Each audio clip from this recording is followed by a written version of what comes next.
e a gente vai passar um pouco mais a fundo agora pela questão de Gaza e a discussão que vem à tona. Esse é um segmento sobre paralelos históricos, uma matemática impossível num território onde 7 a cada 10 prédios estão no chão, e ainda uma discussão que vai mais a fundo a respeito dos limites aos quais o presidente dos Estados Unidos pode agir na comunidade internacional. Eu passo de novo com vocês agora então pelos fatos do que ocorreu mais cedo e das últimas declarações de Trump quanto a Gaza. Vocês verão ao meu lado, devemos ter aqui então, temos então, vocês veem ao meu lado o que Trump disse mais cedo. Ele disse que a faixa de Gaza seria entregue aos Estados Unidos sem a necessidade de soldados, porque, ao fim do conflito, Israel então cederia o comando para a América. Ele disse que eles iriam realocar a população local e eles teriam uma oportunidade de uma vida mais livre, segura e feliz. Ele reitera que não seria necessário haver soldados, porque isso viria então de mão beijada, de bandeja aos Estados Unidos após o conflito, e que os Estados Unidos trabalhariam para transformar esse no maior projeto de desenvolvimento do tipo já visto. Isso vem minutos após, ou mais ou menos na mesma hora, onde o ministro da Defesa de Israel, Israel Katz, ele que é homônimo com o país, como eu dizia, também chama-se Israel, publicou o seguinte na sua conta nas redes sociais. Ele disse, temos então a fala de Israel Katz, vocês veem ao meu lado, que havia um plano de realocação voluntária da população na faixa de Gaza. Ele disse que instruiu as forças de defesa de Israel para que elaborassem um plano, para que as pessoas ali residentes pudessem, se desejassem, serem realocadas a outros países. As palavras dele foram, aspas então para o ministro da Defesa, países como Espanha, Irlanda, Noruega e outros, que falsamente acusaram Israel sobre suas ações em Gaza, têm a obrigação legal de permitir que a população de Gaza entre no seu território. A sua hipocrisia será exposta se eles se acusarem. Enquanto isso, países como o Canadá, que tem um programa de imigração estruturada, já previamente expressou sua disposição para receber os moradores de Gaza. Ele então diz ainda que recebe calorosamente a iniciativa de Donald Trump, uma que ele diz ser ousada e que pode criar oportunidades extensas para aqueles em Gaza que desejam sair.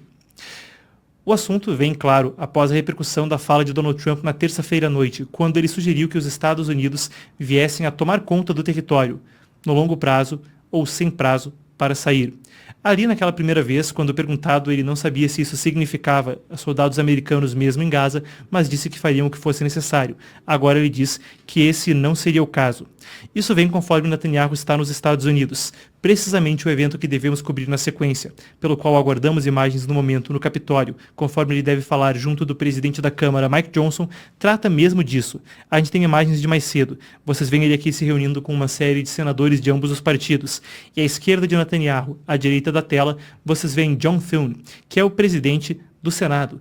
Ele que é o líder, então, do Senado dos Estados Unidos e da maioria republicana ali, após a vitória trifacetada dos republicanos na eleição de novembro, ganhando não só a presidência e pela primeira vez no voto popular para um republicano em 20 anos, mas também o controle da Câmara e do Senado.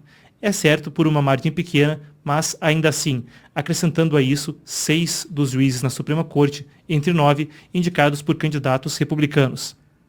Seguindo mais adiante nessa apuração, a gente passa por uma série dos aspectos necessários para o público poder também navegar esse cenário. Aqui a gente busca manter o informado e a opinião fica com você, mas a gente passa por algumas das implicações e tenta entender exatamente como isso se configura em 3 perspectivas. A perspectiva legal, a dos custos da reconstrução e a de como isso ocorreu em ocasiões anteriores onde os Estados Unidos propuseram ou mesmo chegaram a fazer o que agora se discute.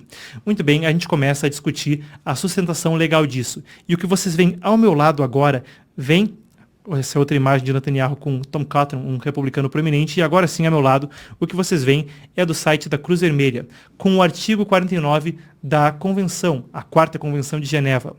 Essa é a convenção que dispõe precisamente a respeito do que agora se discute no seu artigo 49, deportações, transferências e evacuações em zonas de guerra. Tanto os Estados Unidos quanto Israel são países signatários desse acordo e estariam, portanto, sob a jurisdição, sob as obrigações que vêm desse artigo, que proibiria em tese pelo menos parte do que se discute. Afinal de contas, Trump fala em realocar cerca de 2 milhões de pessoas para um projeto de desenvolvimento em Gaza. Ele diz que essas pessoas experimentam um inferno e que poderiam ter vidas felizes, seguras e livres em outros países. O ministro da Defesa, Israel Katz, como vimos, já direciona as forças de defesa para um plano para que quem quiser voluntariamente fazer isso, vá. Mas quem não quiser voluntariamente poderia, em uma eventual gestão, ser realocado? Iremos ao que diz o direito internacional. Vamos lá então. O que se diz aqui é o seguinte, e eu leio diretamente do artigo 49 da 4ª Convenção de Geneva. Transferências em massa de indivíduos, ou transferências em massa ou individuais, dos dois casos, então, de grandes multidões ou de um único indivíduo, bem como deportações de pessoas protegidas de território ocupado ao território do país ocupante ou de qualquer outro país, estão proibidas, independentemente do seu motivo. Em tese, isso não permitiria que se deportasse cerca de 2 milhões de pessoas para outros países, que era aparentemente o proposto por Trump na terça-feira à noite. Mas há uma ressalva. Seguindo o artigo diz o seguinte: ainda assim, o poder ocupante pode realizar uma evacuação ou parcial ou total de uma área determinada se a segurança de uma população ou um imperativo militar de segurança assim exigir. Tais evacuações não podem deslocar pessoas protegidas para fora do território ocupado, exceto quando por motivos materiais for impossível evitar tal deslocamento. Essas pessoas então deveriam retornar aos seus lares assim que as hostilidades na área em questão cessarem. O que abre uma espécie de margem com uma interpretação criativa do artigo. Afinal de contas, eles não poderiam tirar as pessoas dali a não ser por motivos imperativos militares ou de segurança. Não poderiam tirar daquele local específico a não ser quando houvesse uma razão material que impedisse isso. Bem, nós vimos Trump anteriormente utilizar poderes emergenciais para deslocar tropas para a fronteira e mesmo declarar a imposição de tarifas a outros países. E tudo isso estaria dentro do escopo de outras legislações que, com alguma interpretação, poderiam sim ter esse tipo de uso. Entretanto, quando se fala disso, seria uma flexibilização maior das vistas no passado, pelo menos no início desse seu segundo mandato. Mas outra alternativa seria mesmo que Trump ainda se retirasse da Convenção de Geneva. Enquanto a medida poderia soar extremada e não seria algo comum no direito internacional, também não seria a possibilidade de sair da Organização Mundial da Saúde. E Trump saiu, e vale acrescentar também o presidente argentino retirou a Argentina da OMS. São algumas das medidas que, de fato, ocorreram há pouco tempo e que poderiam estabelecer um precedente. Isso é ainda especulativo, mas não se poderia descartar, conforme a estrutura mesmo de organizações de cooperação multilateral. Vimos, afinal de contas, Trump e também Israel saírem do Conselho de Direitos Humanos da ONU, e há críticas, sim, que são legítimas ao órgão, como o fato de que ele denuncia mais Israel por direitos humanos do que os piores perpetradores de violações do tipo no planeta, como China e Cuba. A discussão sobre se isso é ou não legítimo passou pelo nosso episódio de ontem e você pode conferir ali. Além disso, claro, é questão de opinião do público. O que a gente pode fazer é municiar dos dados. Mas, seguindo adiante, enquanto essa é a possibilidade legal e algumas das especulações que vêm de especialistas a respeito do assunto, a gente segue pelos outros aspectos ora discutidos sobre o tema em questão. Se a gente falava primeiramente da estrutura legal internacional, agora a gente fala do desafio da reconstrução. O que vocês veem ao meu lado agora é a capa do relatório das Nações Unidas publicado no final de janeiro a respeito da escala do dano em Gaza. A gente combina ele com outras fontes, incluindo o Banco Mundial e agências de notícias, para manter o informado a respeito de qual é o tamanho do desafio quando se fala em reconstruir. Vamos lá então aos dados oficiais que vêm tanto das imagens de satélite averiguadas pela ONU, quanto de apurações independentes outras. São, como eu dizia no início do bloco, 7 em cada 10, ou 69% para ser mais preciso, das estruturas derrubadas, o que inclui 245 mil lares. O Banco Mundial fala em 17,5 bilhões em danos só nos 4 primeiros meses da guerra e agora, claro, é muito mais. São, segundo estimativas das Nações Unidas, 50 toneladas em escombros, o que significaria 100 caminhões trabalhando em tempo integral durante 15 anos. Para remover tudo que há ali, e claro, se fala ainda também de saídas estreitas, uma restrição à movimentação de bens e de pessoas, que também amplia esse prazo. Falaremos já mais sobre o tamanho do prazo.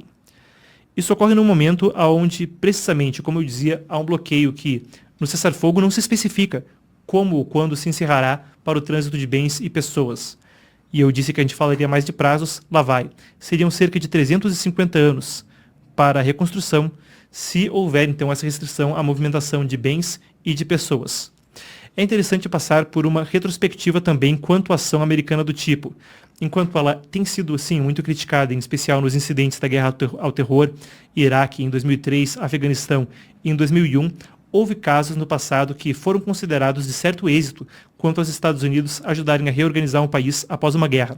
Claro que os paralelos históricos devem sempre guardar as devidas proporções, e sem a intenção de uma descontextualização ou de mantê-lo desinformado com um paralelo que não cabe, o que a gente vai fazer é fazer uma retrospectiva histórica e tentar municiar você com o subjetivo, com a munição dos fatos anteriores, para que você possa formar sua opinião, compondo com ela também o que a gente discute a seguir. E a gente começa pela seguinte imagem. Vocês veem Syngman Rhee, que era então o primeiro presidente da Coreia do Sul, junto do general Douglas MacArthur. MacArthur, para quem se interessa pela história, foi um herói da Segunda Guerra Mundial, um dos líderes dos Estados Unidos no Pacífico e uma figura-chave na derrota do Império Japonês. Ele segue aqui na imagem, porque nessa retrospectiva histórica a gente começa por um contexto, o contexto pós-guerra, de todos os contextos pós-guerra. Após a Segunda Guerra Mundial, Douglas MacArthur foi o encarregado pela ocupação do Japão, que passou de ser um país absolutamente devastado ao final da Segunda Guerra Mundial. Afinal, além das bombas atômicas, os bombardeios em Tóquio, uma série de outras iniciativas deixaram o país em frangalhos de forma absoluta. Mesmo uma pessoa que era tida como um deus vivo, na figura do imperador Hirohito, aceitou a rendição. Tamanho era o problema que o Japão enfrentava. Nesse contexto, muita gente especulava, pessoal, pedi perdão pelo gesto, parece que tenho resolvido aqui, tinha uma coisa no olho. Perdão pelo inconveniente, vamos seguir adiante, estava incomodando, não ia conseguir continuar o trabalho. Mas vamos lá então. Naquele contexto da ocupação dos Estados Unidos sobre o Japão, Hirohito falava ao povo japonês que se preparasse para suportar o insuportável, viver o invivível, tolerar o intolerável, assim por diante. No final das contas, quando MacArthur saiu do Japão, ele era uma figura adorada. Um trabalho chamado Querido General MacArthur compila cartas que eram enviadas dos japoneses para ele. E em muitos aspectos, os japoneses estavam diante de uma série de afrouxamentos às restrições à sua liberdade que não viam havia muito tempo. A parceria com os Estados Unidos acabou por, de fato, desenvolver o Japão e permitir que se recuperasse após a guerra. Claro, a questão é polêmica, conforme o Japão atacou primeiro os Estados Unidos em Pearl Harbor e os Estados Unidos, numa campanha brutal, conseguiram, enfim, vencer a guerra, e brutal para os dois lados, afinal as baixas no Pacífico são as maiores para os americanos em toda a guerra. Em algumas batalhas específicas, como na ilha de Iwo Jima, no Monte Suribachi, é um negócio desproporcional com quase qualquer outra batalha da Segunda Guerra Mundial. Sem entrar nessas nuances, apenas reconhecendo a existência desse debate, esse foi um caso onde a ocupação americana conseguiu de fato devolver um país em condições de eventualmente vir a ser uma das principais potências do planeta. Ainda nessa retrospectiva, a ocupação da Alemanha Ocidental e a cooperação entre a Alemanha Ocidental e os Estados Unidos ao longo da guerra é tido como um dos casos de maior sucesso entre os Estados Unidos e outros países após um período como esse.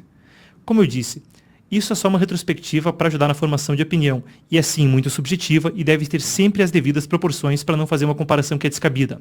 Mas a gente falava sobre esses casos no passado distante para no passado mais próximo entender as nuances quanto à ocupação e intervenção americana em casos recentes e em outros contextos. Afinal de contas, esses eram países que aceitaram rendições incondicionais, que tinham uma cultura que tinha certa homogeneidade e a pré-existência de conflitos tinha sido endereçada. Claro, na Alemanha nazista isso era muito difícil, afinal de contas, um conflito étnico foi parte das atrocidades cabais naquele país. Entretanto, havia um caminho adiante que possibilitava a solução de certos conflitos culturais e a reorganização daqueles países, de forma que virassem os dois entre as 5 principais potências econômicas do mundo. A coisa foi muito diferente, por exemplo, no Afeganistão ou no Iraque. Na próxima imagem que vocês veem adiante é precisamente uma imagem de 2021 no Afeganistão, quando após aí 2 décadas de ação americana e de outras potências ocidentais, o Talibã reassumiu o poder, se manteve como uma insurgência de guerrilha durante um vasto período, e aí isso é uma fila para a gente conseguir passaporte com precisamente as entidades do Talibã. Olha, o controle cabal do país, no controle de quem entra e quem sai, e estabeleceram ali um governo que até hoje busca reconhecimento. o Talibã, uma organização que, quando discutida no debate público, sei lá, em 2012, teria paridade de status com a Al-Qaeda. Isso são exemplos onde não houve um bom sucesso em termos de ocupação americana. Uma coisa que não encontra paralelos com o que houve, por exemplo, no Japão ou na Alemanha. O caso do Japão talvez seja o maior êxito americano em termos de administrar uma ocupação. Afinal de contas, houve mesmo cartas ao ocupante de que adoravam ele, queriam que ele ficasse quando Douglas MacArthur saiu dali para ir para os Estados Unidos e depois para a Coreia. Esses casos dão para a gente alguns insights. Afinal de contas, o caso da faixa de Gaza e do Hamas fica muito mais perto do que é Iraque e Afeganistão do que foram as ocupações da Guerra Fria, perante Alemanha e Japão. Nesse caso, quando se fala da ação americana, a gente pensa em uma situação na qual existe um grupo que declaradamente não pretende descansar até a destruição do Estado de Israel. Nega mesmo a possibilidade de que haja um Estado como Israel. Apesar de ter sim amenizado o seu estatuto, suas cláusulas fundadoras, etc., em anos recentes, os líderes do Hamas seguem falando abertamente de que é do rio ao mar. Não pode haver um Estado judeu ali.